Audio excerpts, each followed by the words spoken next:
Գյորջյան Կասկադ 60 ամիս փուլային վճարում բազմաթիվ առավելություններ։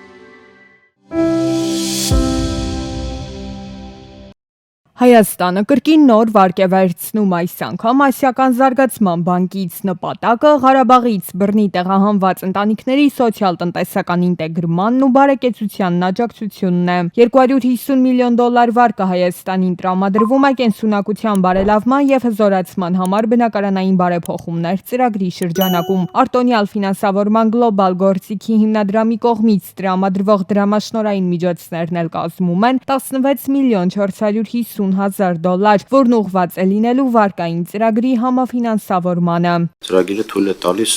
իրականացնել կառուցապատում և կարող են ձեռք բերել հողատարածք, որի վրա կկառուցվեն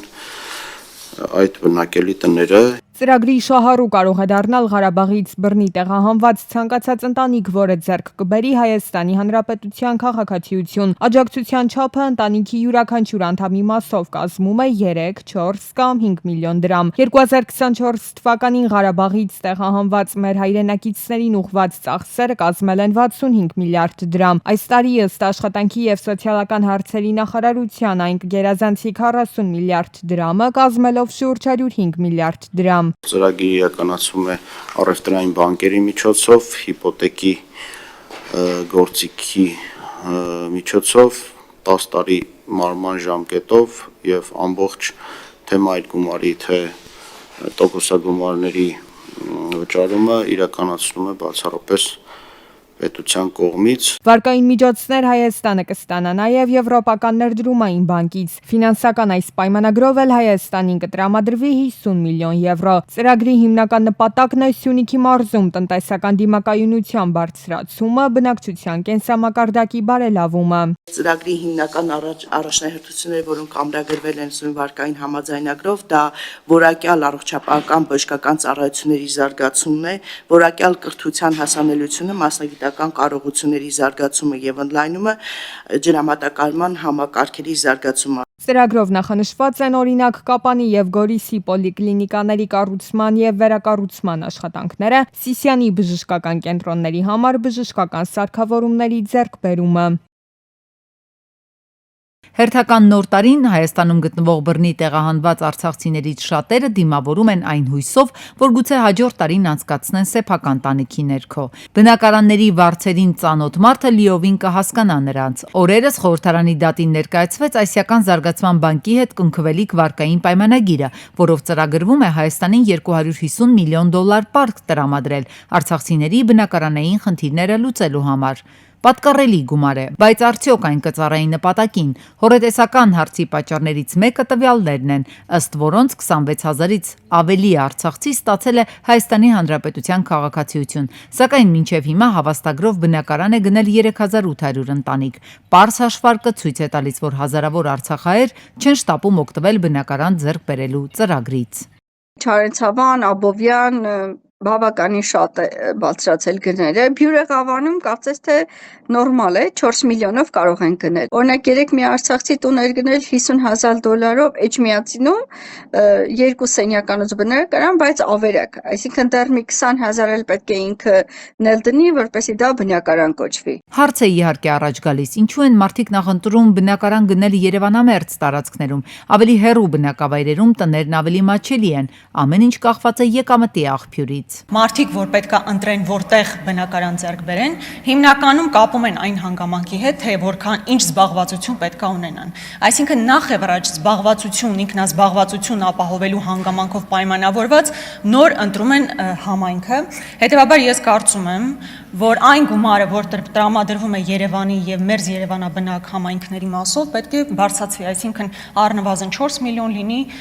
եթե չասեմ նույնիսկ ավելին։ Հիմա յուրաքանչյուր արցախցի ստանում է բնակարան ձեռք բերելու հավաստագիր, որը ենթադրում է 3-ից 4 միլիոն դրամի հատկացում, կախված համայնքից, որտեղ է գտնվում տունը։ 5 միլիոն դրամ տրվում է հիմնականում սահմանամերձ համայնքներում տներ ընտրելու դեպքում, բայց այդ գյուղերում անշարժ գույքը էժան է, հենց այն պատճառով, որ տեղացիներն են արտագաղթում, աշխատանք չլինելու պատճառով, այսինքն աշխատանք չեն ունենա նաև այնտեղ տեղափոխված արցախցիները։ Մեկ այլ խնդիր է 1 կամ 2 անդամից կազմված ընտանիքների հարցը, ինչպես նրանք գնեն բնակարան 3, 4 կամ 5 միլիոն դրամով։ կարելի էր էկոտներ կառուցել եւ արցախցիները բնակվեին ըստ համայնքների։ Օրինակ, Հադրութի շրջանի մի 5 գյուղ, բնակիչները մեկտեղ։ Դու կստեղծեիր հազարավոր աշխատատեղեր, նույնիսկ արցախցիները պատրաստ են իրենց տան վրա աշխատել անվճար, միայն թե պայմանները, ասենք, անվճար օգնեին կառուցել բանվորներին կամ շինարարներին իրենց տները։ Եվ իսկապես, ասենք 250 միլիոն դոլարով կարելի է ահռելի քանակության բնակարաններ կառուցել,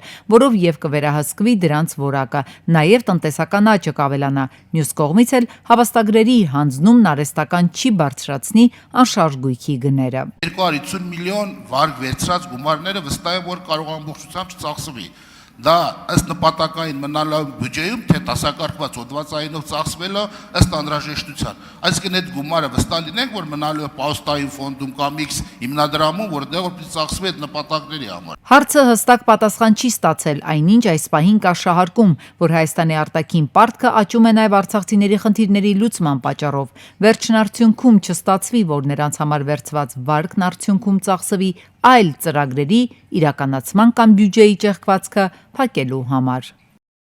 Վրաստանում եկող տարվանից բուհական կրթությունը անվճար կդառնա, պետությունն ամբողջությամբ կստանձնի ֆինանսավորումը։ Մինչդեռ մեր երկրում հակառակ պատկերն է, պնդում են փորձագետները։ Տարեցտարի աճող ուսման վճարներ, բարձրագույն կրթության անհասանելիություն, հատկապես սոցիալապես անապահով ընտանիքների համար։ Շատ մեր խելացի լավ երիտասարդներ, որոնք սոցիալապես անապահով խավերից են կամ հեռու գյուղական բնակավայրերից, նրանք ըստ էության բարձրագույն կրթություն չեն կարողանում ստանալ, չնայած ունեն լավ գիտելիքներ։ Բանասեր Դիլբարյանն էլ պնդում է Վրաստանի տնտեսական ներուժը համախառն ներքին արդյունքը գնահատելով կարող ենք եզրակացնել, որ այդ երկիրը Հայաստանից էականորեն չի տարբերում։ Վրաստանում միջին աշխատավարձը ցածր է, արտահանման մեծ ծավալներ չունեն, այսինքն երկիրը բոլորովին էլ թռիչքային վիճակում չէ, բայց ըստ մասնագետի իրենք հասել են ազգային անվտանգության այդ առանցքային բաղադրիչի ըմբռնմանը։ Շատ դժվար է ասել, որ Վրաստանը բարգավաճ վիճակում է եւ առավել բարձր տնտեսական ցուցանիշներ ունի։ Բոլորովին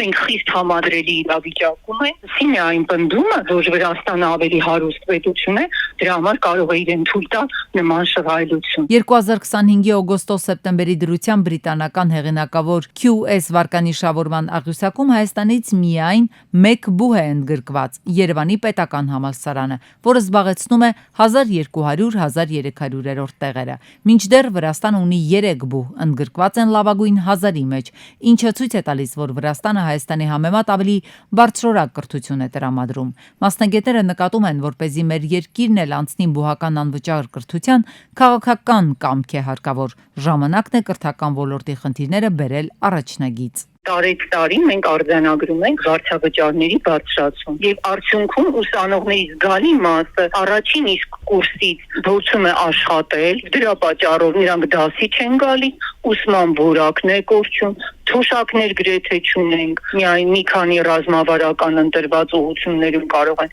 գումարներ տրամադրել։ Պետական կրթաթոշակով սովորող ուսանողների թիվը չի գերազանցում ողջ ուսանողական համակազմի 15-20%-ը։ Քայլ առ քայլ պետք է բարձրացնել այդ տոկոսը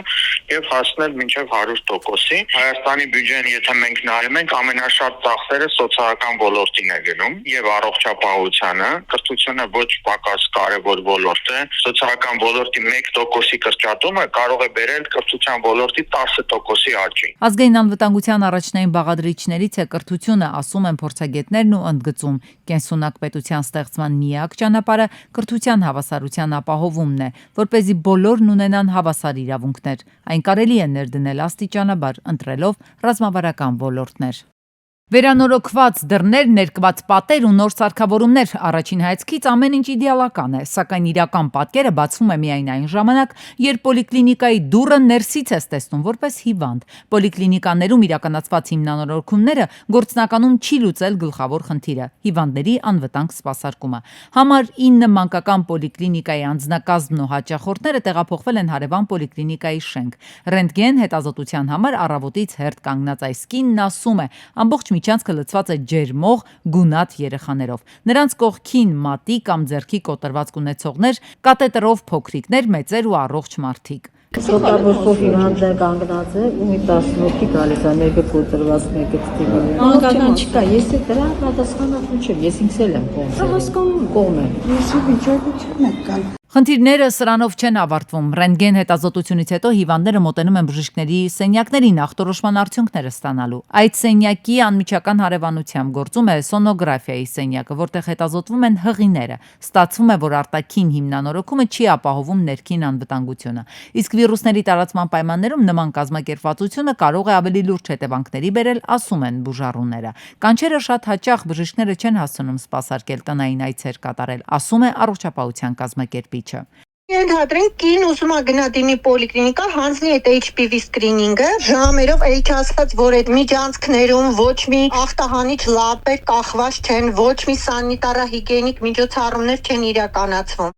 Ըստ փորձագետի նույն պատկերը նաև հիվանդանոցներում է։ Չկա առանձնացված դուռ, մուտք, պատուհան թե վիրուսակիրների, թե մյուսների համար։ Պետք է առանձնացվի, այսինքն պոլիկլինիկայում այսպես կոչված կարանտինային կաբինետ լինի, որտեղ հենց, ասենք, վարակակիրները դիմեն կոնկրետ պատուհանին, այդտեղ հանձնեն անալիզներ, այդտեղ էլ իրենց տեղամասային բժիշկը մոտենա նայի, որ իրենք չտարածեն այդ վիրուսները այլոց վրա։ Հաստատություններում հերթերի կառավարման համար գործում է Արմեդ հավելվածը, բոլոր այն քաղաքացիները, ովքեր չունեն այդ հավելվածը, չունեն սմարթֆոն, կարող են զանգի միջոցով պոլիկլինիկայում ատենավարման բաժնում ժամ գրանցել եւ մոտենալ։ Հերթերի կառավարման գործառույթը դրված է բուժկենտրոնի տնօրենի ուղիղ պարտականությունների վրա։ Կուջոյանն ասում է, ապահովագրությունն էլ հունվարից երբ կգործի, առաջի օղակը լինելու է պոլիկլինիկան, որից հետո է բուժառուն ուղղորդվելու բուժ հիմնարկ, հերթերը եռապատկվելու, քառապատկվելու են։ Պոլիկլինիկաները ոչ միայն չեն հասցնելու սպասարկել քաղաքացիներին, այլև այնքան ծանրաբեռնված են լինելու, որ